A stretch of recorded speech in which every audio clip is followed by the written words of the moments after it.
In this video, we're going to go over a pretty well-known riddle, and I'm going to call it the water jug riddle, although this is certainly not any official name of it. And the premise of the riddle is, okay, you have this jug of water right here, and it's empty, and it's 5 gallons. It holds exactly 5 gallons. And this jug down here holds exactly 3 gallons. The question is, if you have a hose, right, with an unlimited supply of water coming from that hose, you can take as much as you want. How do you measure out exactly 4 gallons? What do you do? And you know, one premise of the riddle is that the 4 gallons can go into a separate bucket or whatever you want. And we'll say that there's a bucket over here, and your goal is to fill this bucket with 4 gallons. How would we say that? The trick is, of course, that it has to be exactly 4 and it can't be even slightly off. So the question is, what do we do? And furthermore, are there more efficient ways to do it and less efficient ways to do it? And if so, what is the most efficient way?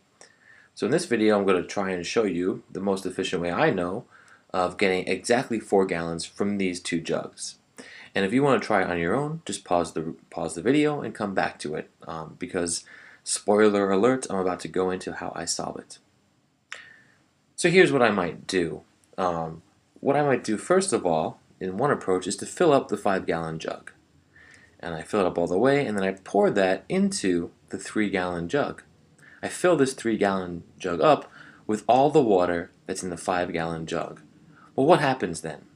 Well, that means that there will be 2 gallons left in the 5-gallon jug, right? Because the other 3 gallons from it are in the 3-gallon jug. So first I would fill the 5-gallon jug.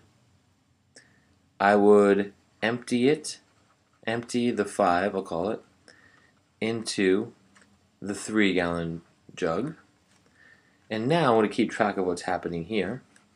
Now there's 2 gallons in the 5-gallon jug. And what can I do next? Well, next I'm going to pour those 2 gallons into the 3-gallon jug. So there's 2 gallons here, pour it into the 3-gallon jug.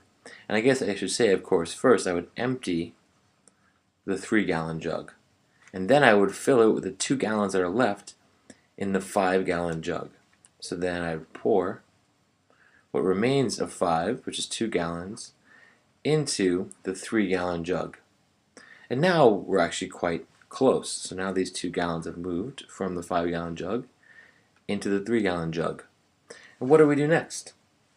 Well, what's very useful now is the 3-gallon jug is missing exactly 1 gallon. So if you think about 1 and 5 and 4, what we can do is fill up the 5-gallon jug all the way, right? Fill this jug up.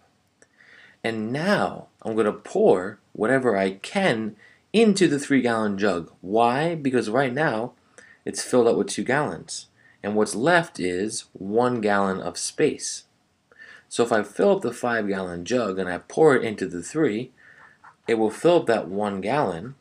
And the 5 gallons that were originally in the jug here will now only be 4.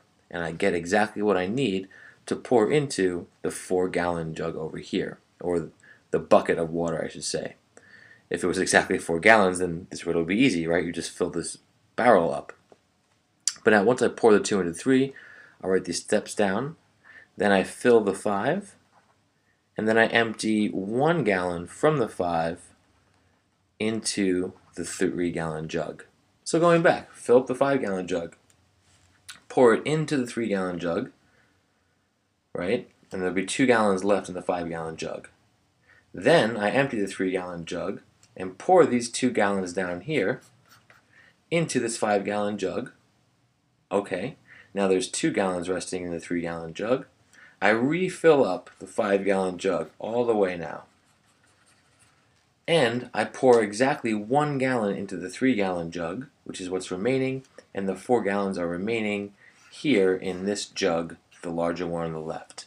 Now there's another way to solve it, but I think it takes more steps. So I like this solution. But I suggest you try other ways of getting 4 gallons and seeing, is this way the most efficient? Alright, hope you enjoyed.